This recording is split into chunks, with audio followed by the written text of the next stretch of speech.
ዘለው ኣፕዴታት ከም ዘለዎም ማለት እዩ ከም ከከም ኩነታቱ ለምቅነ ከዓ ማለት እዩ ኣዝዮም ፅቡቃት ነገራት ዝመፁ ዘለው ደስ ደስ ዝብሉ ነገራት ወይ ከዓ ጉዳያት ሒዘልኩም መፅአ ዘለኹ ማለት እዩ ናይ ሎም መዓንቲ እኒኻ መብራህቲ ኣመሓይሸለ ኢኻ ክሳብኡ ወንበር እውን ኣብ ቦትኡ ኣትሕዞ ማለት እዩ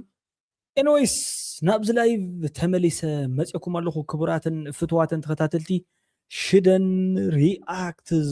ዋን ከመይ ቀኒኹም ድሓና ደቀኒኹም ፅቡቃት ዜናታት ኣለዉ ኣብ ናይ ሎም መዓንቲ ብዙሓት ሰባት ነቲ ጉዳይ እዚ እንታይ መክብለኩም ኣነስ በቃ ኣይከኣልክዎን ብዙሕ ነገር ማለት እዩ ኣይከኣልክዎን ብጣዕሚ ዝሕጉስ ነገር ዘሕጉስ ነገር ገለኤ ዝርኢ ዘለኹ ይኸደሎ ብዙሓት ሰባት ከዓ ውይ ኣይተረድአናን ተቕርቦ ዘለካ ነገር ብጣዕሚ ኣዝዩ ዝኸበደና ይገለገለ ዝበሉ ስለ ዘለው እዩ ንዓቶም እውን እንተኾነ ከረድኦም እየ ቀስ ብቀስ ብደንቢ እንዳተረዳዳእና ክንከይድና ማለት እዩ እቲ ናይ ዶኔሽን ሊንክ ብተመሳሳሊ ኣቐምጠልና ዝብልሉ ብዙሓት ሰባት ኣለዉ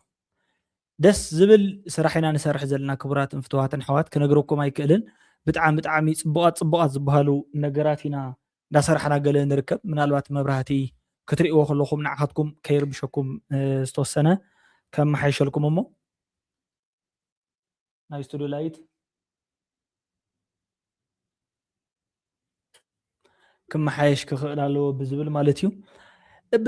ብጣዕሚ ኣዝዮም ደስ ዝብሉ ነገራት ክነግረኩም እየ ንእግረ መንገደይ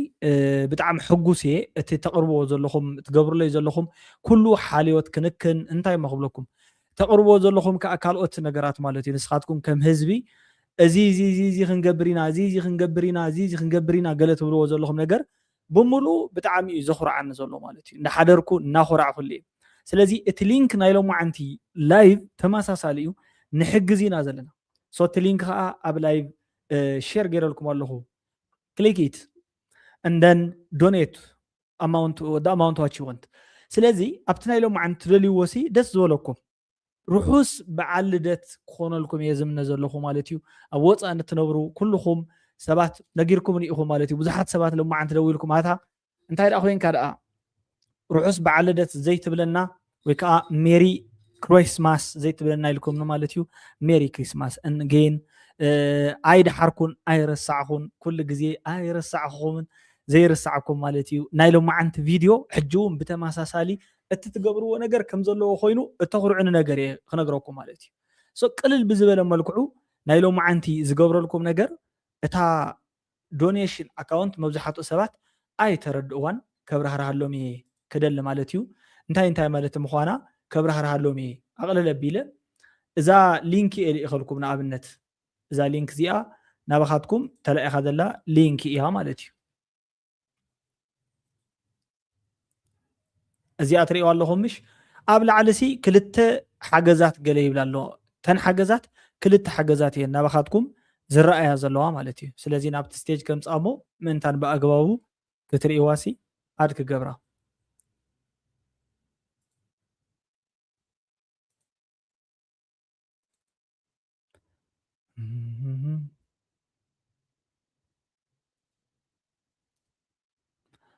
እሺ ኣርቱ ስቴጅ እዚኣ ትሪእዋ ኣለኹም እዛ ስክሪን እዚኣ ትረኣየኩም ዘላ ክቡራትን ፍትዋትን ኣቕልል ኣቢለ ንሕፃፅን ዳባትን ንብፅሓሎም ሂወት ነድሕን ትብል እያ ማለት እዩ ንክልቲኦም እያ ሕጂ ክመርፁ ከለዉ ብዙሓት ሰባት ዝጋገይዎ ዘለዉ ወይ ከዓ ዝኣብዮም ዘሎ ነገር ብኣግባቡ ገይረ ከረዳእኩም ሞ ክንሪኦ ማለት እዩ ስለዚ እታ ኣብ ላዕሊ ዘላ ስክሪን ኣብዚኣ ማለት እዩ ናተይ ኣካውንት ኣላትኩም ድሕር ዳ ደሊኹማ ኣብዚኣ ከዓ ኢሜይል ገለ ትብለላ ምሽ እዚኣ እታ ኢሜይል ብዘየገድሰ እትብላ እሞ ኣበይ ክረኽበኩም ትብለላ እዚኣ ትሪእዋ ንድሕር ዳ ኣለኹም ኮይንኩም ብኸመይ ክረኽበኩም ሙሉእ ሽምኩም ዓድኹም ምስ እተኹም እታ ትስድዋ ገንዘብ እውን ኣብዚኣ ምሻላ ውህብቶ ገለ ተቐምጡ ግን ናብዚ ኣካውንት እዚኣ ንቐደም ትልእኹ ለይ ኣውቶማቲክ ኣይቆርፀኩም እዩ ዘሎ ስለዚ ኣካውንትኹም ኣብዚኣ ኣላትኩም ትሪእዋ ኣለኹም ናብኣ ምስ እተኹም ማለት እዩ ናበይ ከብፅሓልኩም መልእኽቲ ኣለኩም ንሕፃፅ ዲኹም ትደልዩ ንዳባት ዲኹም ፍርቂ ንዳባት ፍርቅን ሕፃፅ ዲኹም ትብልዎ ንደብረ ብርሃን ዲ ትብልዎ እዚ ምስ መረፅኩም ከዓ ሳብሚት ትገብሩ ማለት እዩ ግን ሕጂ እቲ ገንዘብ ንኣብነት ለትሰይ 200 ዩሮ ወይ ገለ ልኢኹም ድሕር ዳ ኮይንኩም ካብኡ ድሕሪኡ ሳብሚት ክትብልዎ ከለኹም እቲ ቁፅሪ ዝለኣኸ እዩ ዝመስለኩም ግን ካብ ኣካውንትኩም ኣይተቆረፀን ኣነ ሕጂ ጎግል ፎርም ስለ ዝኾነ ደንት ፔይመንት ሜትድ ብጣዕሚ ኣሸጋሪ ስለ ዝኾነ ከምዚ ዓይነት ናይ ባዕለይ ዝኾነ እንታይ ዝበሃል ወሲደ መማረፂ ወሲደ ካብ ሱቅ ምባል ምሕጋዝ ኣዝዩ ብጣዕሚ ወሳኒ ስለ ዝኾነ ነዚ ብከምዚ ዓይነት ዝተዳኸመ ፔይመንት ሜትድ ገይረዮ ንስኻትኩም ግን ኣዝይኹም ብጣዕሚ ብዙሓት ሰባት ኣለኹም ሕጂ ሎማዓንቲ ዝሕጎስኩምኒ ናይ ኣማኑኤል ብርሃነ ሕጂ ደው ኢሉለይ ፀኒሑ ማለት እዩ ክሬዲትድ ኮይኑ ናይ ስዊዘርላንድ ሓወይ ማለት እዩ ፍትሓዊ ዴ ኣቢለ ዝለኣኽክዎ ብመብርሂት ኣቢለ ዝለኣኽክዎ ናተ ኢልነሎ ማለት እዩ ሜሴጅ መፂኡነሎ ኣብርህት ለገስ ሓፍተይ እንኳዕ ኣብፀሓኩም ደጊመ እንኳዕ ኣብፀሓኩም ምሉእ ስድራ ቤትኪ ንሳውን ብተመሳሳሊ ንፅባሕ ኢላትነላ ከምኡ እናበልና እናቐፀልና 41% ናይቲ ጎልና በፂሕና ኣለና ሶ ፍርቂ ከማቕሎም ንፍርቂ ዘማቕሎም ጉዳያት ከዓ ንስኻትኩም ኣይዶን ነው እንታይ መኽብለኩም ሰብ ኩን ኢሉ ዝለኣኸለይ ኣማኑኤል ብርሃነ ሰብ ንኹን ሰብ ክንከውን ዝግባአና ኢሉ ዝለኣኸለይ ጉዳይ ብጣዕሚ ተደኒቐ ተሓጒሰ ኣኽሪዕኹም ኒኢኹም ብጣዕሚ ከዓ ደስ ይዝብለኒ በቃ ከምዚ ዓይነት ነገር ክሰርሕ ከለኹ እሞ ከዓ ምስ ተሓታትነቱ ምስ ግልፅነቱ ክነገረኩም ኣይክእልን ኩልዕ ዝበለ ብኣግባቡ ብዝርድኦ እዩ እንድሕር ዳ ናብቲ ሕጂ ዘለኽዎ ላይቭ ጆይን ክገብር ዝኾነ ሰብ ድሌት ኣለዎ ኮይኑ ማለት እዩ ሓሳበይ ክገልፅ እየ ኣነ እውን ከምዚ ክብል እየ ክንድዚ ክብል እየ ዝበለ እዛ ሊንክ ኣላትኩም ሻብቲ ሕጂ ኣብቲ ቻት እኒሄ ገለ ትኸደላ ትሪኡ ኣለኹም ደጊመ ፒንክ ገብረልኩም ሊንክ ደላን ከምዚኣ ዝበለት ከምዛ ትሪእዋ ዘለኹም ሊንክ ሲ ኣላንዶ ኣብዚ ናይ ሜሴጅ ገለ ትንቀሳቐስ ኣላ ወይ ኣብ ላዕለላ መሊሰ እውን ክደግመልኩም ክሊክ ትገብሩ ናብዚ ሪኩዌስት ትልእኹ ዘን ኣነ ኣክሴፕት ክብለኩም ኣክሴፕት ምስ በልኩኹም ከዓ ናብዚ መፂኹም ማለት እዩ ጆይን ንገብር ኣብዚ ላይቭ ደስ ዝበለኩም ሓሳብ ምሳይ ዋላ ትጉስጉሱ ነዚ ፃዊዕ ተቕርቡ ማለት እዩ ዳባት ኣለውና ዳባት ሕፃፅ ክልቲኡ ናይ ሓንቲ ሳንቲም ክልተ ገፅ እዩ ባይዘ ታሪኹ ክነግረኩም መብዛሕትኦም ሰባት ኣይበርሃሎም ሕፃፅ ማለት ኣብ ትግራይ ዝበፅሐ ፀገም ሽግር ሪኢኹም ኣለኹም ቅድሚ እቲ ሕጂ ዘሎ ተፈናቀላይ ካብ ምዕራብ ትግራይ ዝመፀ ኣብ ሕፃፅ መጀመርታ ዝነበሩ ከዓ ኤርትራውያን ስደተኛታት ተፈናቀልቲ እዮም ማለት እዩ ስለዚ እዞም ስደተኛታት ዝነብሩሉ ዝነበረ ካምፕ ተቀይሮም ንሳቶም ዳባት ናብ ዝበሃል ቦታ እዮም ከይዶም ዘሎ ኣለመዋጭ ዝበሃል ኣሎ ናብኡ እዮም ከይዶም ኣብኡ ከዓ ሓደ ዓብይ ፀገም ገጢሞም ኣሎ ተመሳሳሊ ሕጂ እውን ከምቶም ናይ ሕፃፅ ኣብ ትግራይ እውን ከምኡ እዩ ኣብ ዳባት እውን ከምኡ እዩ ዘሎ ማለት እዩ ስለዚ ትሪእዎ ኣለኹም ኢኹም ብዙሓት ናይ ታሪኻት ይሰርሑ ኣለዉ እዮም በዓል ሃባትም ካልኦት ከባቢታት ዘለዉ 15 ሚልዮን 5 ሚልዮን መኪና ኢቭነቶም ዶኔት ዝገብሩ ዘለዉ መናእሰይ ንባዕሉ ብጣዕሚ ሞር የባራታትዕዎም ኣለዉ ንኹርዕ ናየቕነአና ማለት እዩ ምክንያቱ ሰናይ ተግባር ስለ ዝኾነ የኹርዕ በኣና ወገን ሰብ ሃብቲ ዓበይቲ ትካላት ገለገለ ዝበሃሉ ኣይዶኖ እንታይ ይገብሩ ከም ምዃኖም ኣይፈልጥን እየ እቲ ውልቀ ሰብ ዝበሃል ሰሪሑ ብብዙሕ ነገር ዝተኸበበ ቤተሰብ ዘለዎ ኣዲኡ ዘላቶ ነብኡ ኣብ ሊብያ ሓው ዘለዎ ኣብ ኡጋንዳ ገለ ዘለዎ ኣብ መዓት ፀገም ዘለዎ ግን ሕጂ እውን ንሱ እዩ ዝጥውሮም ዘሎ ብኣኻትኩም ዝተኣኻኸበ ብራስ ልኡል ካልኦቶም እውን ክነግረኩም እየ ማለት እዩ ብሬዚ ቲዲኤፍ ሜጀር ኣብየል ዝተኣኻኸበ 30 ገለን ሚልዮን በፂሑ ኣሎ ካብ 35 እንዳዛየደ ይኸይድ ኣሎ ማለት እዩ ኣዶናይ ንበይኑ ዝኣከቦ 11 ሚልዮን ኣለዎ ሰልጠነ ግርማይ ተፈታዊ ቶክሾው ዝኣከቦ 50 ገለ መለን ሽሕ በፂሑ ኣሎ ዲያቆን ኤፍሬም ዲቁ ንብሎ ማለት እዩ ብልሙድ ኤፍሬም ቀሺ ሚካኤል ማለት እዩ ዝኣከቦ ንበይኑ 50 ገለን ሽሕ ኣለዎ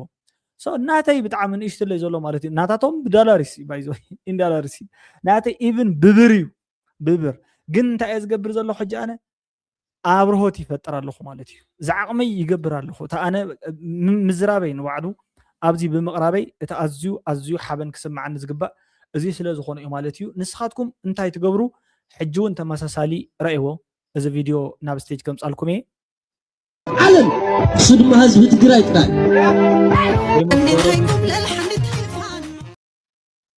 እዚ ሪሙቭ ገይረሲ ናብ ስቴጅ كم تجروا يجيرون أنا زخبرنا كم تجروا يجيروا زدن قتلنا كم تجروا يجيروا تباتاتنا بأنا زحزني أو عالم الله سدت مالك كم سدت زي كونت أو عالم تجري أنا تجري كيدو سب كم عدو دس بولو تسبلو ينبر يحب بقى سويلو زي شجر أبغزو سويلو خمس خاب قدو بس خدو كوين يسمعك نياتو خاد زارب الدخات مثل بخاز مثل كل نجار نحو خاز مثل الله أتوم سويل كاس بقى كم خبير فرحمان مسيب لخاني أنا نجار كمال قبل على حد مسيب مالو نسكي تساوي يحب أنا خسر كله مالتي بلا ساعة سجر بيلي أم صباح يزم زمسو جلت أي تحيزم زمسو مجبوب لي أم دم جسم يقولوا جهم زم دكي نحنا لا كانت عندنا تجارب خمي عنت سعرنا تفلتها بتاع برنا على زخبرنا 50,000 كي عدد وليد كلكم كفيتكم مالتي عدد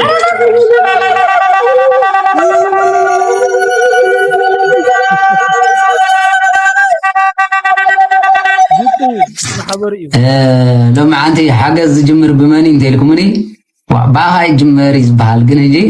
أبغاش زنبه بزياريكم اللهم أبغاش سجاي بزياريكم اللهم ناكلتيهم نسخهم سريت زغوركم نسخهم كا عالم ملء زراعهم حق سلاز مسلكم تلليهم صلنا تلليهم كهنات يتعرضهم زملكتني كونن بشم أبغاش زنبن بشم أبغاش سجاي $100 أنا كحق زي مالتي سلازراهم بقدميت مالتي نسخهم كحق زيكم نتاز غوروا أبغاش زنبه تاز مسكروا أخلتيها أبغاش سجاي ما أتا كحفر كرمسه كوينم مشيت مسانا خوف زولا أخاليكا قديمة سلازراهم مر قالت تون تولو يوم سلازي كم مجمري بسمهم كل $100 بسم كهنات مالتي أنا خجمري سلازي نسخاتكم لما تتحجزوا صحافو بسم حبر مدهاني عالم قدس ترنجل ماريام قدس جورجس لما $10,000 كحجزي والحين زي تراتر مالتي بسم حبر مدهاني عالم قدس ترنجل ماريام قدس جورجس $10,000 نبيكش زنبه ميتي نبيكش سجاي ميتي $10,000 أنا حجزي ها نسخاتكم كندي كم تحجزوا كنرينا مالتي سلازي نعاهم عدل كنبكم هنا حراي ناي نبي اوكي محبر شو اللي معلق ما بيسلم ابن سلام نروي نروي دماش $10 بس حلو انا من تعناني هاكم اسمع ولا ما يساي كم نروي بزحات سبات يوم تماساسالي زلؤخلي زلوناتيون نجيركم يا مالتيو بعل أمانيل برهان حوي كابنروي يوم بزحات يوم كابنروي زلأخو كابنروي تلأخلي زلخمون يبص حن الليو نقول لكم بتعامي كبرتي هبلنا يقني اللي أنا نقولكم مالتيو بزحات نابز تفراليو بوتاتات تلأخم زلخم I know يرد إن اللي مالتيو قال يوم نام نايسلت أنا قال يوم نبتي بسلست يوم استخفت أكاونت قال يسبك ناب كالوتن كبت حل يلو بزأمن له من جدي نبتهم زأمنهم سباتي زلأخ زلو بوزح أب جنبت وش تزقت وزلوا نجرتها مسيلكم أتا زرعيا ندابخيت زرعيا بتأميت زرعيا دو بتأميت حميمة ندا تساقيت زرعيا دو نبقى مروت متقولة مالتي بوزح حسب زي نايدي تاريخيو حماق تاريخيو حماق أنا نهاللغسي ولدان عاي تكبر لي بزي قد استترخ بالنس زادو زي أصلا تاي مبلتني ማለት ሱቂላዶ ኪድ መበለተኒ ወይስ ዝብል ዓምሃበተኒ ዝተዶ ጽሪ ማይን ተገረደ خالق ነገር ቆሎ ማይዶ መሃበተንስ ወይስ ሱቂላ መሰደደተኒ እዚ ሁሉ ኣብ ግምት ውሽጥ ብምእታዊ ተመንእሰይ ታሪክ ዝሰርሕ ዘሎ ማለት እዩ ሶት ታሪክ ምስራሕ ማለት ናይ ወለድና እዩ ንሰርሖ ዘለና ታሪክ ገለገሊኡ ቀልድ ክመስል ይኽእል እዩ ሳቹሬትድ ዝኾነ ከዓ ክመስልና ይኽእል እዩ ኣይኮነን ክነግረኩም ታይ ዝብሉን ሰባት ኣለው ብዙሕ ሰብ ዝሰምዖ እዚ ዜና ሞ ዘይኮነ ገለገለ ዝበሃል ኣሎ ኖ ጥሜት ዜና ኮይኑ ክሓልፍ ኣይክእልን ጥሜት ዘላቂ መፍትሒ ዝበሃል ነገር ክሳብ ዝመጾ ከምዚ እናገበርካ እናተቃለስካዮ ብምውፃእ ይኹን ብካልኦት ነገራት እንድሕር ደኣ እንተዘይ ደጊፍካዮ ማለት እዩ ነቲ ማሕበረሰብ እዚ ብጣዕሚ ኣዝዩ ሓደጋ ዘንፀላልዎ ሓደጋ እዩ ዘለዎ ሶ ሊንክ ኣለኩም ኣብቲ ሊንክ ኢኹም ተኣትዉ ቀሊል ነገር እዩ ኣብቲ ሊንክ ተኣትዉ ናቲ ኣካውንት ትረኽቡ ናብኡ ትሰዱ በቲ ተዳሊኹም ብፋስት ፔይ ብርያ ዋትኤቨር ማለት ብደስ በለኩም ትኸፍሉ ምስ ከፈልኩም ክንዲዚኣ ናብ ኣካውንት ልኢኽና ኣለና ኢልኩም ኣብታ ኣብኣ ዘላ ፎርም ትመልእዋ ኣውቶማቲካሊ ኣይትቆርፅን እያ እዚኣ ነጊረኩም ኣለኹ ብዙሓት ሰባት ልኢኽና ኢልኩም ኣብኡ ኣትኹም ዘለኹም ተመዝጊብኩም ዘለኹም ልክዕቲ ሲስተም ከሪአኩም እየ ክሳብ ሽዑ ማለት እዩ ሲስተም ከሪአኩም የብደንብ ገይረ እናራእኹሞ ከምዚ ዝኣመሰለ እዩ ዘሎ ማለት እዩ حراي ኣብ سعودية ዘለኹም ካጻሓፉ ላይ ወኪልኩም ኣብ سعودية ዘለኹም نودي بعث جون دانيال قال ماله خلينا نتاع جنزب اكيبهم الله بس قداي زي رديها امو غاس حقسكم ما يدلنا ايرتراويان يدكم نغركم من اكو الكا كبقاسي which is انا تزبك حقس زي له خويتكم كم زبل زلكم رديخاني حتى حتى اذا دزيا حقسك ايدين لاتكا ايتوردوا حتى مصنح وا سمعوا دغ حتىكم كومنت خوينو مالتي حوخا زغبورو غبه نسخه تحتتل دو وانت قنعنا نورو باش نغير تخميس خدي بدع زارو مسلو ندو وا ايتوردوا حساب رسومو اذا مرتع دلو زربات كزارب عليك نغرك كمزي لنا حدا سبيلكا سو ولا عسرت ولا ميز ولا ولهم زور ساعات قال مالتي كنا كاتبوا داروا قالوا مالتي سو لمن تاينا ناسي كمتي قومتنا حسابنا ملكنا استفالي اسمع حساب قالنا احد عين سبات كم زبايل ما حد زبايل كل سب طبو كزاربالو كل سب ناب حد مقد خيدالو خبالي كالني كم يجي رقم يدخل حدا سب عين اي تحققنا بعنا لنا يسلزبلكاس اذا دزي اي تحققنا اسئلات كاريخنا قارطو نعول أبوز شجرة قاتي موي ويسوق أبسوي زنبر أبسوي شجرة قاتي مولا أما عسكري قاتي مولا أما عسكر كوينا منو أي حقوس ما يجينا يبولنا ويسوق أوي ما تبغى أوكي أبا أقوم تلكم نادا حنو كيت سجمي لهم حجاز رهيو مالوينا تمكن بال مساحة أول تعدل لسب أبي يروح تعدل لسب هم مسلسل ولا كاس بنوع توكل مالها كم أنت خوينا مالتي كم أنت خوينا اليوم بدأ الزارو إرتراويانو نعناون يوكلنا يا هذا النحبر حجمات حبير WFP بهاجر درجة بسنك زوج أو مجلسي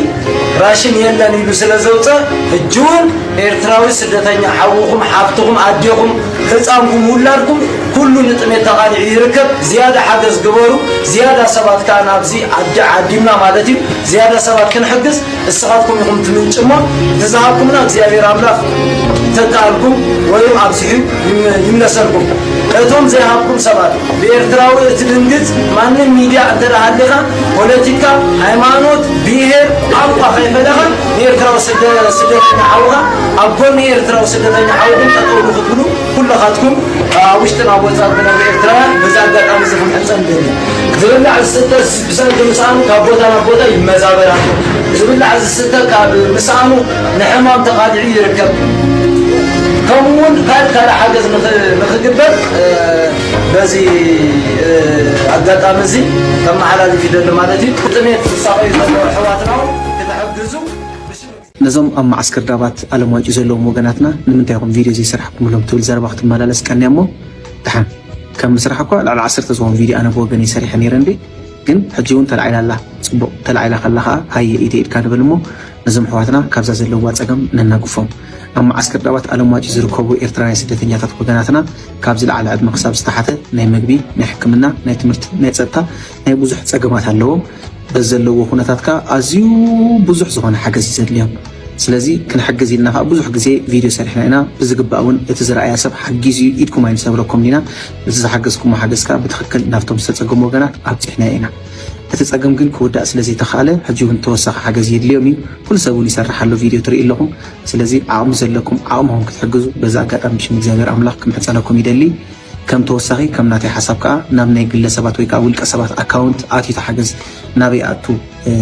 زين فلت كم يجينا أنا حجز نهب إلكم زحتتكم من سبات لهم تخكليو من الوقت حتى استخفت جوفاوند من لا أو أمريكا ما رح سبها الحونا استخفت جوفاوند مئة صبغنا جرنا جوفاوند مئة تستأكد جنزب ما نمسك أفتلينك آتي بالمتوى كندي تأكيد له كندي كنا بتم سبات بتصيحوا كرجع قد سلزغل كابدابات حرزوا كل الناس حتيتنا لنا كوميتا قينهم نتزو كل الناس بقى بتاز تواتسات متنجنزب أبيرو هنا ركبوا مهنا أنا بعليك على أطولكم الله سلازي نزاب لعل زقد فلكم زلكم جوفاوند منين كندأتهم حمش ترى عسرته نزوم وجناتكم كابزلهم سجم نخنوصهم إذا إد كان بل زيابير أملاخ زوجهم مزبلي تكالكم تبصح نفس بتعامل صبوا بزحات سباتكم تكاتاتلو زلهم حق إيدوت قداي تريو اللهم يريكم اللهم عليتي سلازي أمتى أنا بس إحنا زلنا زبلي بزحات يوم ማለት ቶም ዌይቲንግ ዝብል ዘሎ ባይ ዘ ወይ እቶም ፔድ ዝብሉ ዘለው ሕጂ ዝመፁን እዮም ኣማኑኤል ብርሃነ ፍትሓዊ ካብ ኔዘርላንድ ፍትሓዊ ዴ ኣብርሃለይ ገብረ እግዚኣብሄር ተኸስተ ለኣከ ናተይ ሽደን ገብረ ዋህዲ ዝብል ካልኦት ሳሚ የርዳይ ዝብል 8,000 ዝብል ማለት እዩ ወይ ከዓ 50 ዝብል ከዓ ኢኻ መስለኒ 50 ዩሮ ዌይቲንግ እዩ ዝብል ዌይቲንግ ማለት በቲ ኣካውንት ኣቲኹም ኣይከፈልኩምን ግን ፕሮሚስ በቲ ፎርም መሊእኹም ሊኢኹም ጥራሕቲ ገንዘብ ማለት እዩ ዘን ናብቲ ኣካውንት እተው እሞ ለኣኹለይ ብዙሓትኩም ኣለኹም ኢኹም ኣብ ዌይቲንግ ስቴት ዝርከብ ማለት እዩ ሶ እዚ ምስ መልአ ትጎልና ትሪእዎ ኣለኹም 500,000 እዩ 41% ኢና ዘለና ንኸይድና ዘለና ከምኡ እናበልና እንተኸይድና 10 ይኹኑ 5 ሰባት እንድሕር ደኣ ዓቕሞም ዝኾነ ነገር ዓቕምናሲ እንተጌርና ማለት እዩ ነቶም 20-30 ድማ ካሊእ ሰብ ከምኡ ክበፅሕሎም እናገበርና እንተኸይድና ብጣዕሚ የቐኒለይ ራሄለይ ማለት እዩ እንድሕር ደኣ ከምኡ እናገበርና እዮም እንተኸይድና ብዙሓት ነገራት ኢና ክንርኢ ለውጥስ በብንእሽትለ እዩ ገንኢ ዓብይ ገን ኣሎ ኣንኣንት ካን ዲስትሮይ ኤዳም እዮም ዝብሉ ቶም ፃዓዱ እንታይ ማለት እዩ ፃፀ ሓደ ዓብይ ግድብ ከፍርስ ይኽእል እዩ ይብሉ ማለት ዓቕሚ ናይ ፃፀ ዘይኮነስ ንእሽትለ ኢልካ ዘናዓቕ ነገር የለን ስለዚ ገንኢ ብጠጠር ትድገፍ እዮም ዝብሉ ወለድና ከዓ ማለት እዩ ጠጠር እምንሲ ንእሽትለይ ንዓብይ ዕትሮ ይድግፎ ማለት እዩ ከምኡ ብተመሳሳሊ 5 10 20 ዘሎ ኣነስ 1,000 ብር ጥራሕ ኢለ ደ ክልእኽ ኢሉ ክስከፍ ይኽእል እዩ ሓደ ሰብ ካብዚ ዓድሲ ናብዚስ 1,000 ኢለ ደ ክልእኽ ኖ ወይ እቲ ዘለካ ኢኻ ትልእኽ ካልኣይ ከዓ ዘማኸርኩም ንሓሳብ ዝሃብኩም ማለት እዩ ብዙሓት ለባማት ሰባት ኣብ ፌስቡክ እንዳፀሓፍኩም ሕጂ እውን እንዳረኸብኩም ብጣዕሚ ጎብዝ በርትዕ ቀፅለሉ ገለ ትብሉ ዘለኹም ሰባት ትድውሉ ዘለኹም ክብረት ይሃበለይ እዚ ጥራሕ እዩ ነቲ ማህሰይቲ በፅሕዎ ዘሎ ነቲ ሰብ ኣየውኻ ዝብሎ እኮ እዩ ኣየውኻ ዝብሎ ማለት እዩ ኣጆኻ ሓውና ኢላትነላ ማለት እዩ ኤልሳየ ብጣዕሚ የቐኒለይ ራሄል ተወልደ ብተመሳሳሊ ላይክ ጌራትለየላ የቐኒለይ ክብረት ይሃበለይ ክብለኩም እየ ዝደሊ ብጣዕሚ ፅቡቕ ሕጂ ናፍቲ ቪድዮ እንዳተመለስና ከሪአኩም እየ ብደንብ ገይረ መጀመርያ ቅድም ቀዳድም እዚ ይርእይዎ እቲ ዶኔሽን ኣብ ምንታይ ወፂሕሎ ንትብሉ ንሰባት ረእይዎ ይቕፅል እዩ ዘሎ ናቐፀልና ኢና ንርከብ ማለት እዩ እቶም ፔድ ዝብሉ ዝተኸፈሉ እዮም ኣክቹዋሊ ቅርሾም ዝኣተወ ማለት እዩ ናብ ኣካውንት እቶም ዌይቲንግ ዝብሉ ኣብቲ ፎርም ክትመልኡ ከለኹም ክንዲዚ ሰዲድና ይብል ግን ኣይቆረፀኩምን ኣብይኩም ቢካዝ ኣውቶማቲካሊ ምቁራፅ ኣብዩ እንታይ ኢኹም ንስኻትኩም ተጋጊኹም ኣብቲ ኣካውንት ኣለኩም ኣብቲ ፔይ ዝብል ውሽጢ ኣቲኹም ሲ ትመልእዋ ማለት ካባኻትኩም ክነግረኩም ጂሮም ገብረ ኣብ 18,200 ይብል ወይ ትራንዛክሽን ዲሌይ ክህሉ ይኽእል ንኣብነት ዌይቲንግ ዝብለሉ ንኣብነት ካብቶም ዌይቲንግ እየ ዘንብብ ዘለኹ የምፃለይ ኣሎ እንድሕር ደኣ ትከታተሉ ኮይንኩም ኩሉ ግዜ ሳሚ የርዳይ ዝብል ማለት እዩ 50 ዩሮ ዝብል 8,000 ዝብል ብር ማለት እዩ እንድሕር ደኣ ኮይኑ እስኪ ንስኻትኩም ሲ ብትክክል ኣይመፃንን ዌይቲንግ ዝብል ዘሎ ትሪእዎ ዘለኹም ብትክክል ዘይመፃኒ ማለት እዩ ንምንታይ እንታይ ኮይኑ ማለት እዩ ንስኻትኩም ፅሒፍኩም ከም ምፅሓፍ ክንዲዚ ኢልኩም ሊኢኽኩም ግን ኣውቶማቲካሊ ስለ ዘይቆርፅ ዋላቲ ኣካውንትኩም ድሕር ዳ ቸክ ጌርኩም ርኢኹሞ ብደንቢ ከምዘይ ተቆረፅኩም ክርዳእኩም እዩ እዚ ማለት ኣውቶማቲካሊ ኣይቆርፅን እዩ እቲ ፔይመንት ሲስተም ፋይዳ እዩ ዝገብር እዚ ይምዝግብ ንዓይ ንማኔጅመንት ምእንታን ክምቸውን ንዓኻትኩም ንምርኣይ ምእንታን ክምቸውን ትክክለኛ ክንዲዚ ኣሊኢ ከኣነ ክንዲዚኣ ግን ኣይተነበበትለይን ዝብል ሰብ ምእንታን ክህሉ ግልፅነት ምእንታን ክህልዎ ብዝብል እዩ ኣካውንት ኣለኩም ኣካውንት ኣብቲ ውሽጢ ኣለኩም ምስኣተኹም ኣብቲ ፎርምሲ ኣካውንት ኣሎ ናብኡስ ሪሊ ብዝኾነ ይኹን ዓይነት ክፍሊት ናተይ ኣካውንት እዩ ናብኡ ለኣኹ ምስ ለኣኽኩሞ ኣብቲ ፎርም ክንዲዚ ኣሊኢኽና ኢልኩም ተመሊስኩም ኣእትዎ ማለት እዩ ቀፅለሉ ብራዘረይ ዶክተር ክፍሎም የቐኒየለይ ዶክተረይ ቀፅለሉ ኢልነሎ ማለት እዩ የቐኒየለይ ክብረት ይሃበለይ ዶክተር ክፍሎም ብጣዕሚ ሕጂ እውን እናቐፀልኩሉ እየ ዝርከብ ዘለኹ ብጣዕሚ ክንቅፅለሉ እውን ኢና ብሰፊሑ ማለት እዩ ዝትሪእዎ ዘለኹም ናይ ዶኔሽን ነገር ንብዙሓት ሰባት ሞራል ዝኾነ እዩ ነብሳይ ትመውትን እያ ብጥሜት ዝብል ተስፋ ዝሃበ እዩ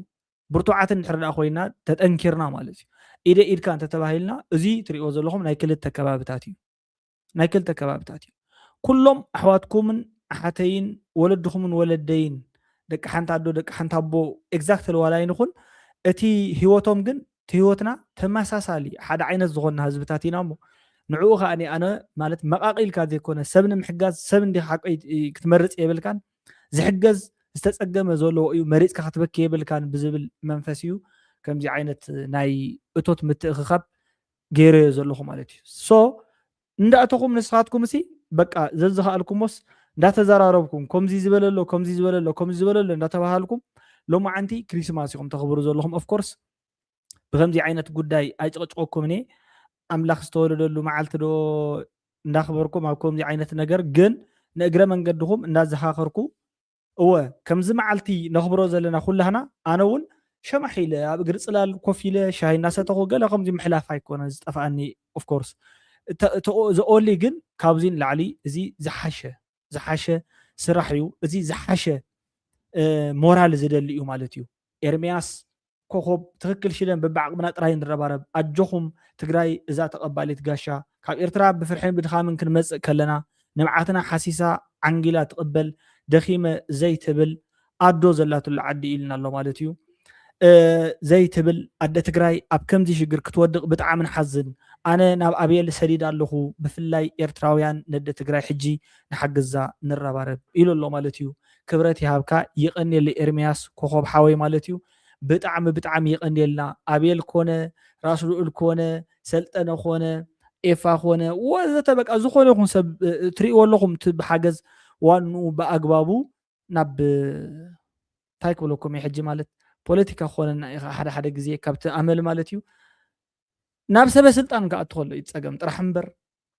ናብ ዘብፅሑ ሰባት ብኣካል በፂሑ ናብቶም ፅጉማት ክበፅሕ ከሎ ተሪኢኹሞ ንስኻትኩም ሳቲስፋክሽን ኣብኡ ዝስማዓኩም ነገር ንሕልን ዓረፍቲ ክነገረኩም ኣይክእልን ማለት እዩ ስለዚ ሻሂ ንሰቲ ንእሽትለይ ምግቢ ንበልዕ ኢና ኦፍኮርስ ኣብ መንጎ ምሳሕ ዘሊልና እንተበሊዕና ዋላ ዓርሲ ክኢሉ ዳየትና ትክክል ኣይኹን ግን ንዓና ዝጎድለና ዋላ ሓንቲ ነገር የለን ንሳቶም ግን ኣብ ህይወት ኣብ ሞት ማእኸል እዮም ዝርከቡ ኣብ መንጎ ህይወትን ሞትን ማእኸል ሕስብ እንተቢልኩሞ ኣዝዩ ብጣዕሚ ሓደጋ እዩ ብጥሜት ሰብ ክመውት ማለት ንዝተወሰነ ሰዓት ክጠሜካ ከሎ እንታይ ይስማዓካ ትፈልጦ ይኹምሽ ዝተወሰነ ሰዓት ክጠሜና ከሎ ዝስማዓና ነገር ኩላህና ኢና ንፈልጦ ንሳቶም ግን ነዚ ጉዳይ እዚስ ብመዓልትታት እሞ ከዓ ብኡ ብጥሜት ክትመውት ከለኻ ማለት እዩ ከብድኻ ተዓፂፉ ቀልብኻ እንዳሰኣንካ ከይድካ ኩሉ ኣካላትካ ምስራሕ ጠጠው ኣቢሉ ናብ ሞት ክትበፅሕ ከለኻ ማለት እዩ እዚ ስቑኢልካ ዝርአ ነውሪ እዩ ስቑኢልካ ክርአ ዘይግባእ ጉዳይ እዩ ማለት እዩ ነውሪ ስለ ዝኾነ ኢና ከዓ ክንዘራረበሉ መሪፅና ዘለና ማለት እዩ እሞ እዚ ነቕፅሎ ሰላምታ ይረስዓኹም ፍቑራት ኣሕዋት ሰላም ክትህሉ በዓል ሙሉእ ተስፋዬ ሕንፃፅ ማለት ኣብ ከባቢ ክሳድ ገባ ትርከብ ናይ ስደተኛታት መዕቆቢ ዝነበረት ከተማ እያ ከምኡ ድማ ኣነ እታ ብዓቕማ ዝነበረትኒ ናይ ስነ ጥበብ ክእለት ካብኣ ዝተመርኮሰት እያ ነይራ ማለት እዩ እንተኾነ ብዚ ሕጂ ሰዓት ህዝቢ ሕንፃፅ ክሪኦ ከለኹ ኣብ ኣዝዩ ሕማቕ ኩነታት እዮም ዝርከቡ ማለት እዩ ኣይኮነን ፈታዊኻስን ፀላኢኻ ዘይትምነየሉ ዓይነት ኩነታት ማለት እዩ ኣምላኽ ምስኦም ይኹን ኣምላኽ ይርዳእዮም ስለዚ ፍቑራት ኣሕዋተይ በብዓቕምና ክንሕግዞም ኣትሊስ እቶም ዘለና ብዘለና እቶም ዘይብልና ድማ ኣትሊስ ቪድዮታት እንዳገበርና ሸር ክንብለሎም ላበወኩም ኣለኹ ስፔሻሊ እቶም ኣብ ማዓስከር ዝዓበና ወይ ኣብ ማዓስከር ነዊሕ ዓመታት ዝተቐመጥና ሰባት ድማ ብከምዚ ኢታት እንዳገበርና ኣለናልኩም ኣብ ጎንኹም ኣለና ክንብሎም ላበወኩም ኣለኹ ማለት እዩ ቴንኪዩ ሰላም ኩልኹም ኣብ ኣውሮፓ ዘለኹም ኣብ ዓዲ ዘለኹም ኩልኹም ሰርፕራይዝ ሒዘልኩም መፅእ ኣለኹም ስዊድን ኣትየ ኣለኹ ሎማዓንቲ ካባይ ካብ ባዕለይ ፍርቂ ሚልዮን ብር ማለት እዩ ንህዝበይ ንግዚኡ ከበርክት እየ ቅድሚ ሕዚ እውን ዓቕመይ ኩሉ ይገብር ነይረ ሕዚ እውን እናገበርኩ ክኸድ እየ ብዝበለፀ ግድ ማለት እዩ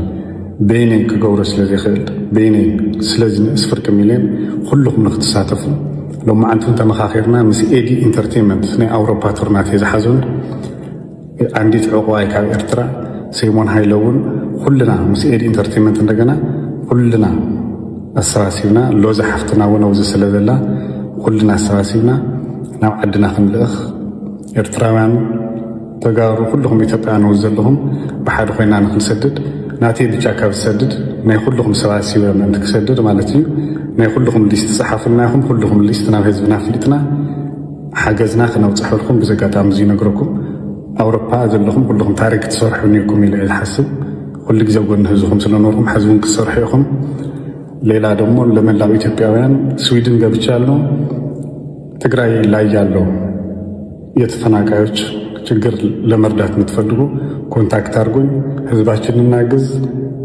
ይህ ትልቅ የታሪክ አንድነታችንን የምናሳይበት ኢትዮጵያ የመተሳሰብ መሆኗን አሁን ነው እኔም ያመንኩበት። ምክንያቱም ስለደረሳችሁ ችግሩ ላይ ስለደረሳችሁ ህዝባችን ለእኛም ትልቅ ለውጥ ትልቅ እረፍት ነው የተሰማን እንደዚህ ስላሰባችሁ ማለት ነው። ስለዚህ ኮንታክት አድርጉኝ። አውሮፓ ያላችሁት የሁላችን ይህን ቻሌንጅ ተቀላቀሉ። ይህን ቻሌንጅ አሰባስበን አውሮፓ ያላችሁ ሁላችሁም ታሪክን መስራት አለብን ብዬ ነው የማስበው። አመሰግናለሁ። ኮንታክት አድርጉኝ። ነገ ደግሞ በላይቭም በምንም እየገባን በዚህ ሳምንት ትልቅ ብር ለህዝባችን እንደምናሰባስብ ትልቅ ተስፋ አለኝ። ለትግራይ ብቻ አይደለም የምናስበው። ነገ አማራ ክልል ቢፈጠር፣ ኦሮሚያ ክልል ቢፈጠር፣ ደቡብ ቢፈጠር ከጎናችኋለን። ይሄ ቃሌ ነው። አመሰግናለሁ። ብጣዕሚ ጽቡቕ ብጣዕሚ ፍልይ ዝበለ ሰላማት ከመይ ቀኒኹም ኣሕዋት ኣሓት ኣብ ኩሉ ኩርናዓት ዓለም ዘለኹም ሎማዓንቲ ብዛዕባ ኣብ ህዝብና ዝበፅሐ ዝሕዝን ዓፀቦን ድርቅን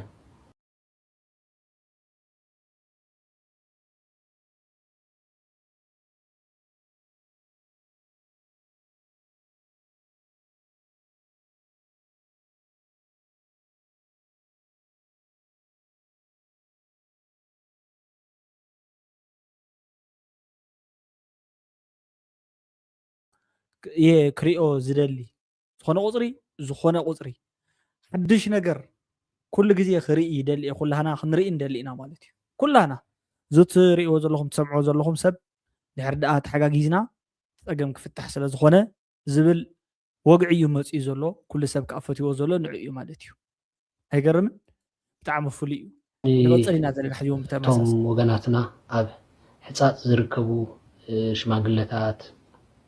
ኣዴታት ሓራሳት ኣለዎ። ከምኡውን ጡንሳት እውን ህፃውንትን ቆልዑን ጠዋሪ ዘይብሎም ዓዲ ወርቂ ዝኾነ መሬት ብድርቂ ሰብ ክረግፍ ክትርኢ ከለኻ ኣዝዩ ዘሰክሕን ዘስካሕክሕን እዩ እሞ ኣነ እውን ብወገነይ ንህዝበይ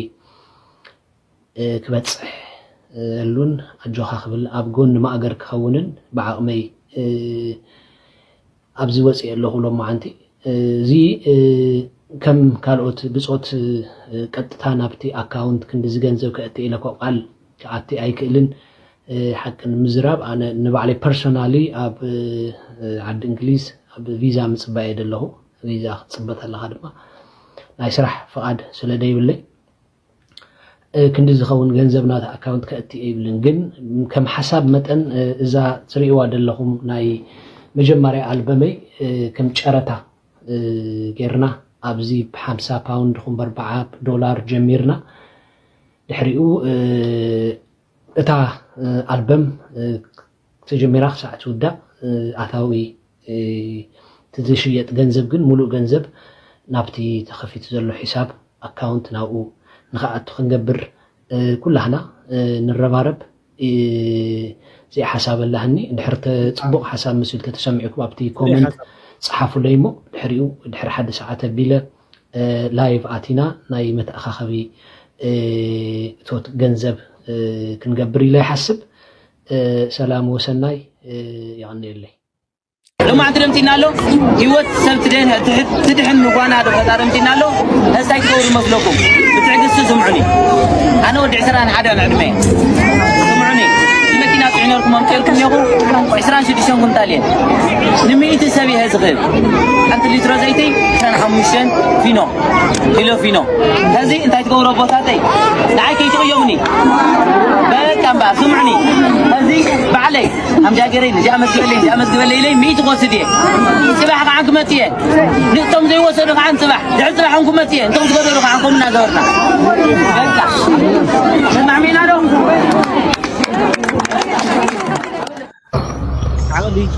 أوزنا حتى تاريخي ولا تأمين تلو ولا ፀጊምዎ እንተሎ ዋላ ብጣዕሚ ሸጊርዎ እንተሎ ዘይዳፋእ ህዝቢ ርእይዎ ማለት ትዕግስቲ ሞል እዩ ብስነ ስርዓት እዩ ዝንቀሳቀስ ህዝቢ የራኹም በቃ ካሊእ ዓዲ ተዝኾን ካሊእ ከባቢ ተዝኾን ምድፍፋእ እዩ ጠሚካ ገለ ተሰብ ግን ትናትና ዘሎ ሰብ ትትዕግስቱ ክበዝሕ ማለት እዩ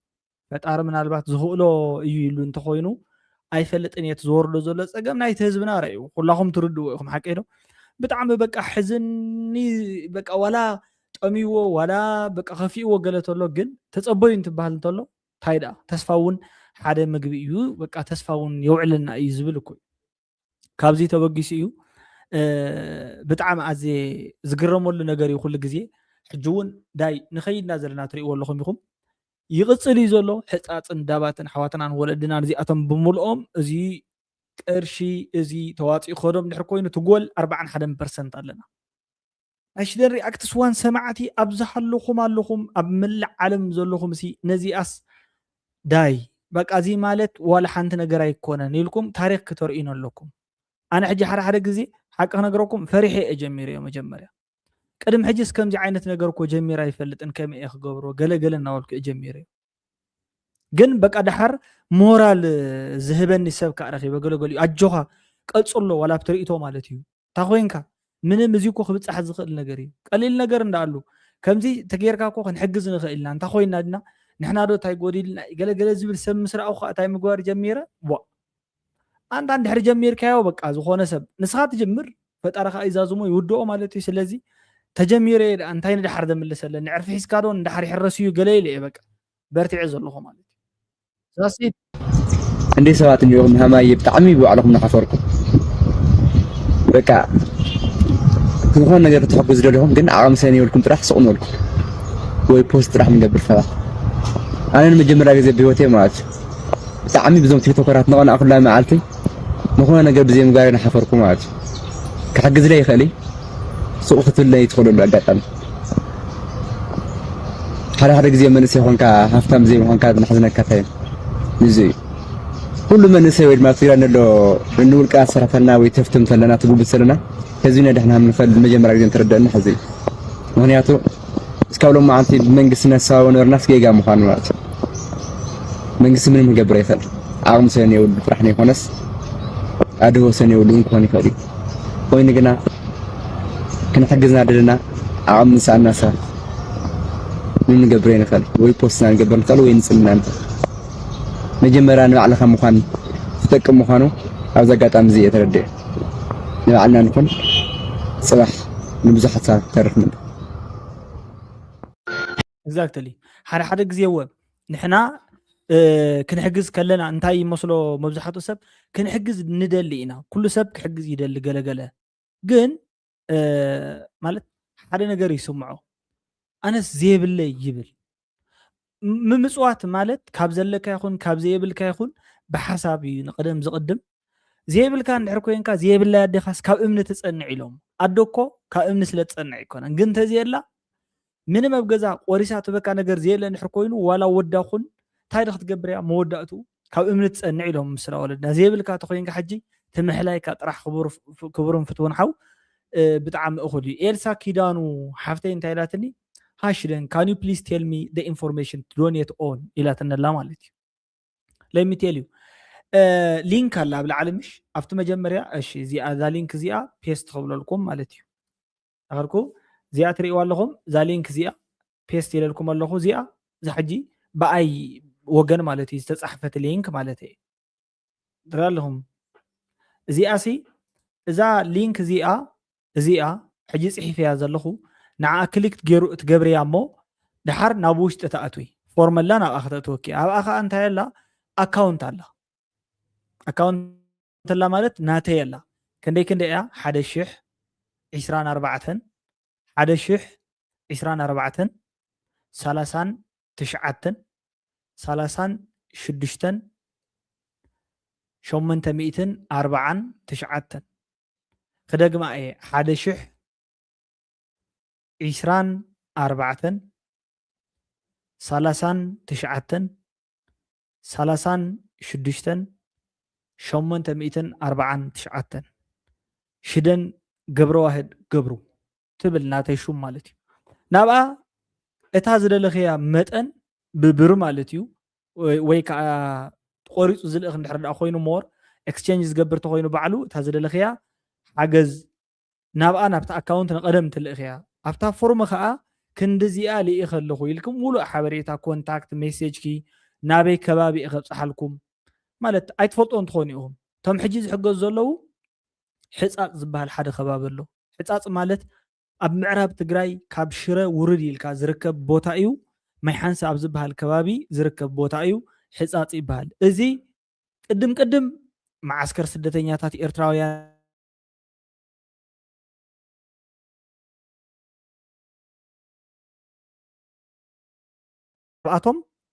እቶም ክልተ ጥራሕ ወይ ሓደ ኢኹም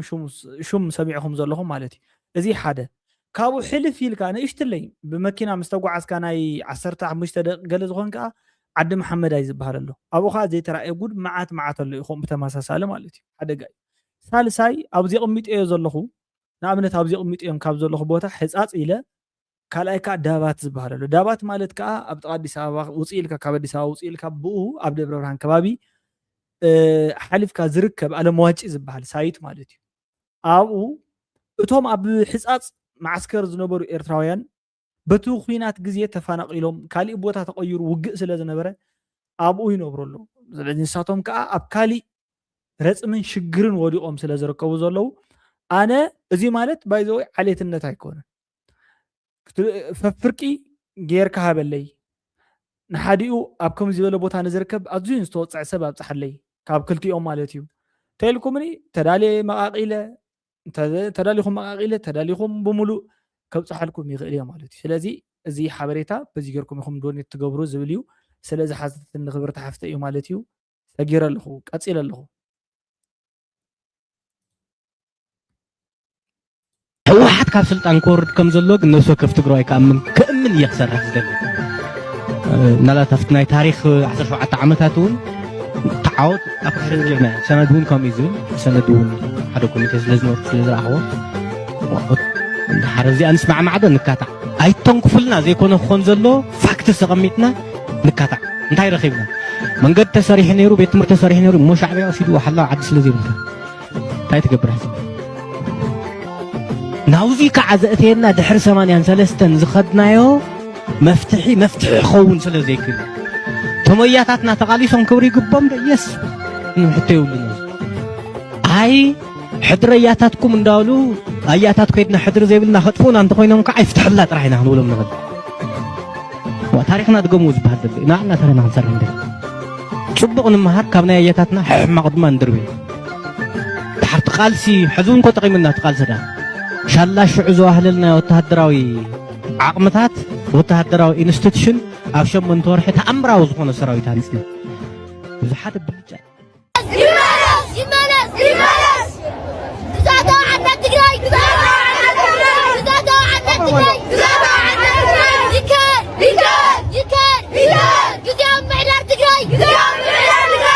ምዕዳር ትግራይ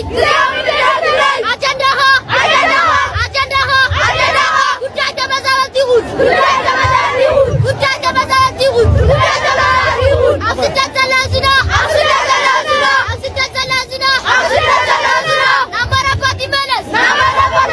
ናበረባት ይመለስ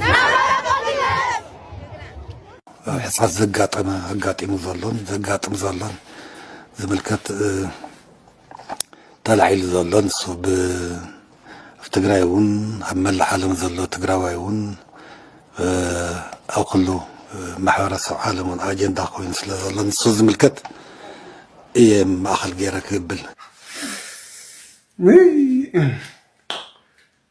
ኣነሲ እዞም ወለድናስ ክምስሉ ከለዉ ብጣዕሚ እኮ ይገርመኒ መሬት ቁጥብ ይትብል በቃ ከምዚ ጉዳይ ከጋጥሞን ከምዚ ነገር ከጋጥሞን ከሎስ ጠሪጣስ ተተሓፍረልካ ይብሉ ዘይቃልዓለ ሓቁም ኮ ጠሪጣስ ተተሓፍረልካ ክውል እኳ ሰብ ትብል ተተሕባእ እኳ ከምዘይ ጠረጠት ወይ 32 ስናገይፃት ስሕቅ ወይ ከዓ ጌራ ከምዘይ ገበረት ዝኾነ ነገር ትገብር ማለቶም ኮ በቃ ምግርም ኮ ኣታ نيشتي كادو بس سكع زنا يتولي مالت نيشتي تسكف تقول كل يبلكم كم زلكم كتزاروا مالت تحرس بقى زناي حصاف قدايس أجندة مسكونة بقى خمزو دك اسمها نيرنا بقى بحريرنا هذا بحريرنا تبارابيرنا هذي كاو تعيل بهالو زعم تعيل بهالو استنعو نتأكد الناس وخلنا نقرقر كم عينت كل خات لها الدر بقى لك أسو خمزو لي ملكوته محضر ويكع خمزو لي ملكوته سل قد ما بسوا أو النت ويكع بزغنا نقر أتا أنا ونس إذا كحوس زبل مالتي سؤال مالت كم من قستي كم حلف النت توصل نايت ما زالت قداي ناتي قداي يلو ببقوا نات خطاتله كجبر نايز قبوا منقص مسيلكم كيكم سؤالوا خمزو بقى دحال سمع مالتي دحال زنقي السمع بقى تناي قداي كله بطيلات فعله بطيلات فعله كأو زنقي سمع مالتي كأو هزو وصيص بقى لو بنفيح درات نفيح بقى خمزي دو نقبر خمزي تايدو يل مالتي مقرم كوي كأو أنا القرمنس كل جزء وانا سرحنا نايتمازلت قداي يوم زول نيرو مال نحن سرح منا تمازلت قداي نيرو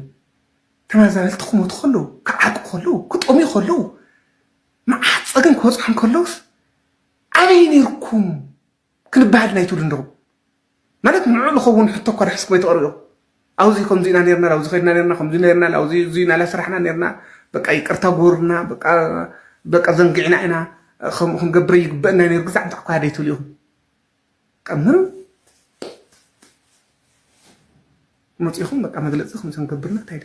من تسمعكم سيمثل تسمعكم سيمثل ايت مسلم زيك على مالت كنت يحسب لا خير كنت يحسب لا انت حتى نالك كنت يحسب بقى سخطنا قرار واخم بقى سؤالكم سأقول لبيلكم بقى مالت ما يسب صقم ما يسب طميت ما يسب مثل يسمعكم لي غير أنا بسمع أنس زو قداي زس دحرك نزارو لنير هزو قداي ناي حصاصن أكالي كابيتات ناي زلو وغناتنا نيخون إلنا ينير جن بحيل تزارونا لكم بك نيشتي كو سحبي لكم كولي لكم تتصلحوا صبوا نير حبي لكم مالك بتاعنا جرمي جن حزو نحنا جن كم تجمعنا يا زلنا هيوت وجناتنا ببعلنا بزول بعلنا خنا دحنا لنا بركب زولكم وجنات مرسيكم بزح حاجة تقول لكم مالت هزون تطأنا خير قتصل تأكاونت زي فيك يخون زولكم ما فيك يكون نايتهم لا أخيرهم على حسات تميتكم زولو نايزك قلعو من أسي برهانة برزت ديف بزول زفلت لقول رأسه لقول بزول زفلت أبيلون أبيل بزول زفلت يوم ناتاتهم أكاونت يوم أكاونت سمعت سلزة حزون ببع عقمنا نفت أكاونت صح نأتنا هيوت وجناتنا ندحين انت نسخن خز عاوز دي تحضر لخي دقيقة عاوز تحضر لخي عاوز دقة مالتيو أبي يعد خي تفلتيو أبي جزاخي ها أوزي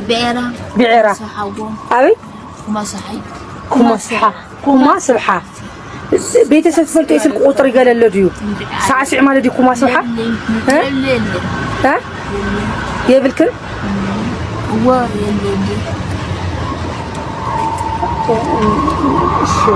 سلامات تري وازل لكم حفتنا نجيزو من محدري بلان نا شي تشغر اغاطيموا كاب غزا وصا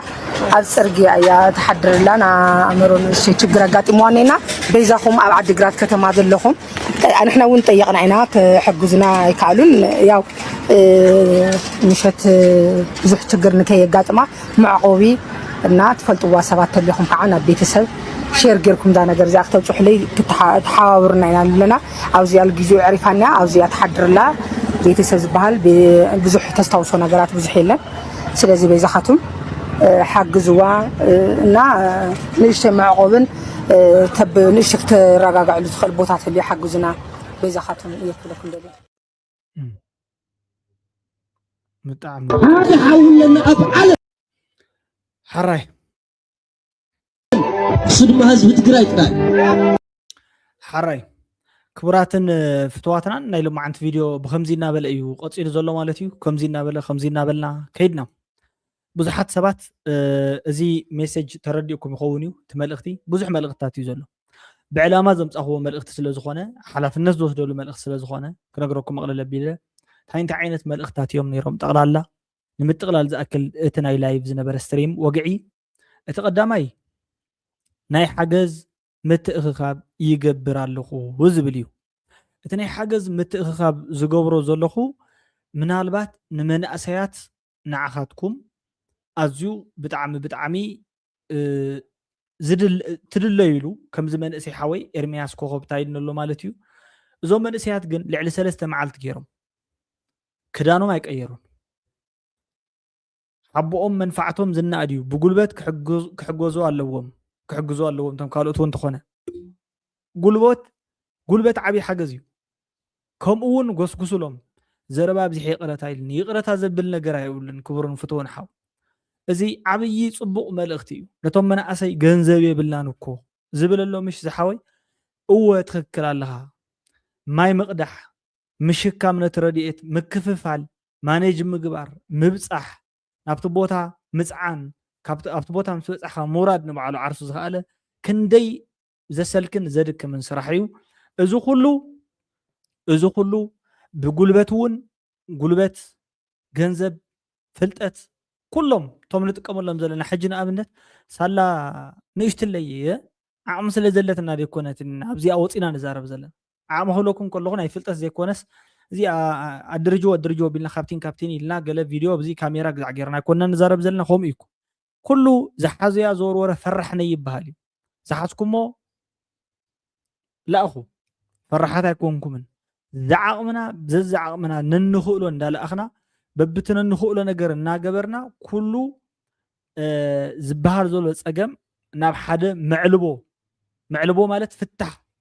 በሊዕ ዝሓደረሉ ሰብ ክሳብ ዝኸይድ ማለት እዩ ሰነፋት ስለ ዝኾነ ይኮን ባይዘወይ እዚ ፀገም በፂሕዎም ዘሎ ዞም ህዝቢ ብሰንኪ ሕማቕ ናይ ምሕደራ ብሰንኪ ሕማቕ ስርዓት ብሰንኪ ሕማቕ ናይ ኩናት ናይ ፅልኢ ስብከት ናይ ሕማቕ በቃ ንሕናሲ ትነጉዕ ዝነበርና ክሳብሎም እንዳዋጋዕናዮ ዝመፃና ብኣውሩ ዋላ ተሪኢኹሞ ጃርገን ምንም ዝቁፀር ፅብፀብ የብሉን ታሪኻትና ትምህርትና ኩሉ ነገር ጥሜት ዝወቅስ ንጥሜት ዝካታዕ ዘይኮነ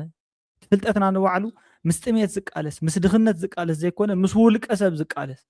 ናይ ሰይጣን መንፈስ ክንብሎ ንኽእል ኢና ብሓፂኡ ከምዚ ዓይነት መንፈስ ንክህልዎ እንዳምሃርካዮ ፀናሕካ ትውልዲ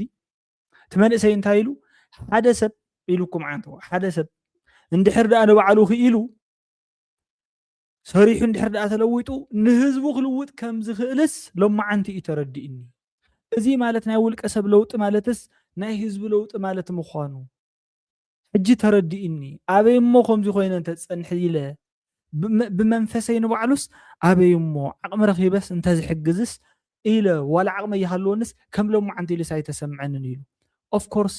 ንስኻ ዝተሰምዐካ ስምዒት ኩሉ ሰብ ዝሓወይናተይ ኩሉ ብሓደ ግዜ ሃፍታም ክኾና ይኽእልን ኩሉ ብሓደ ግዜ ስኡም ክኾና ይኽእልን ከምኡ እዩ ተፈጣጥሪ ዓለም ብምሉእ እቲ ትራንዛክሽን ከምኡ እዩ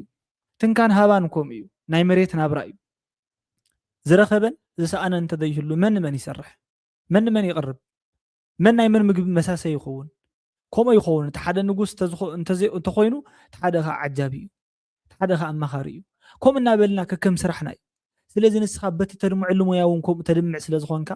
ኣነ ኮን ዓደይ ከምዚ ዋላ ሓንቲ ነገር የገበር ኩላን ዝብል ዘይኮነ እታ ትኽእላ ነገር ምግባር እዩ በቃ ተን ንኽእለን ነገራት ምግባር ካብኡ ሓሊፉ ካሊእ ነገር ካባና ትፅቢት ኣይግበርን ክብለኩም ኢለ ትንንኽእሎ እንድሕር ዳኣ ጌርና ዕሩፋት ኢና ብሕልና ንዕርፍ ብመንፈስ ንዕርፍ ብስጋና እውን ከምኡ ዕረፍቲ ይስምዓና ፀቢቕና ደቂስና ንሓድር ሰብ ጠሚዩ ኣሎ እንትበሃል እንተሎ ይትኮሶ ያሎ እንትበሃል እንተሎ ዝኾነ ነገር ያ ኮይኑ እንትበሃል እንተሎ እንታይ ፍርቂ ኸይዶ ነቐነስ ካብ ሓድር ለውጡ ከይውል ስለዚ ክቡራትን ፍትዋትን ነቲ ላይቭ ኣፀቢቐ ክሰርሓሉ መበገሲ ኮይኑ ንዘሎታ እዩ ትናታትኩም ልግሲ እቲ ለውሃት እቲ ሓገዝኩም እዩ ተወፈያኹም ክሳብ ክንድዚ ይኸውን ኢለ ኣነ ንባዕለይ ሓሰብክዎን ነይረ ዝዓቕመይ ንምግባር ዝተወሰነ كندزي جنزب يلكا ملأخي نيرو حاسيبة نيرو كم تقدم زبولو ناي مركب حساب قد نيشت اللي جنزب حيزة خابز غيد أمون دحر دقا عسرت قلمة لزخونو سابسكرايبرز أما حبراو ميديا ناي بزح وان زفلت أني هزب دحر دقا لن خوينو زينو وعلو كم كألة تتقي مسي خوينات نيشت اللي الطرق ما بلا زخونة جنزب حيزو لهم زي كيدا عسرت يكونوا 25 يكونوا بروبليمهم دحر دقا تفتحو ካልኦቱን ከምኡ በብመዓልቱ እናገበርኩስ ንምንታይ ዘይከይድ ዝብል እዚ ከዓ ከምዚ ዝበለ ሓሳብ የለን እዚ ናይ ኩላህና ሓሳብ ክኸውን ዝግብኦ ነገር እዩ ማለት ኢንሲስት ዝገብር ዘለኹ ስለ ዘይንፈልጦ ኣይኮነን ስለ ዝርስዕ እዩ ምስ ናብረ ሃለኽልኽ ኣለዎ ሰብ ሎማዓንቲ ሕጂ ሓደ ሓው ደው ኢለለይ ይገርመኩም ማለት እዩ ሕጂ ታይሉኒ ይሰምዓኒ ይህሉ እዩ ደው ኢሉ ንሕናስ ብዙሕ ሃለኽልኽ እዩ ዘለና ታይ ከሎ ብስሩ ታይ ዝኸውን ዘሎ ኣይንፈልጦን ዘለና ኣብ ስራሕ ንውዕል ምሸት ንኣቱ ከምኡ ሎማዓንቲ እውን ታ ክሪስማስ ስለ ዝኾነት ማለት እዩ በዓል ስለ ዝኾነት ንፀነትን ኣውጅና ኮፍ ኢልና ኣለና እምበር እኮ ኣይንሰምዖ እንታይ ይግበር ኣሎ ተባሂሉ ንዕኡ ስለ ዝኾነ እኮ እንታይ እዩ ተባሂሉ እንታይ እዩ ኮይኑ እንሄ እንታይ እዩ ገጢሙ እንሄ እስከረድእኒ እሞ እንድሕር ደኣ ተረዲእኒ ኮይኑ ምስ ረዳእኻኒ ሓደ ናይ ባዕለይ መፍትሒ ክነግረካ እየ ዝብል ስልኪ ደው ኢሉ ሓቲቱ ንብለኩ እዚ ማለት ሚድያ ዘይከታተል ገለ ኢልካ እኮ ንክትወቅስ ቀሊል እዩ ግን እቲ ዕድል እቲ ህይወት ከምኡ ዘይብሉ እንድሕር ኮይኑ ከምኡ ሰዓት ገለ ልክዕ እቲ ሓደ ገንዘብ ኣለዎ ሰዓት የብሉን እቲ ሓደ ሰዓት ኣለዎ ገንዘብ የብሉን እቲ ሓደ ጉልበት ኣለዎ ገንዘብ የብሉን እቲ ሓደ ገንዘብ ኣለዎ ጉልበት የብሉን በብዛዕቕምና ኣፍ ምዃን ንኽእል ኢና ንምባል እዩ ልዋም ቅነ ክኾነልኩም እየ ዝምነ ፀፅቡቕ የስምዐና ደሕና ቀኒ እዩ እንታይ ኢኹም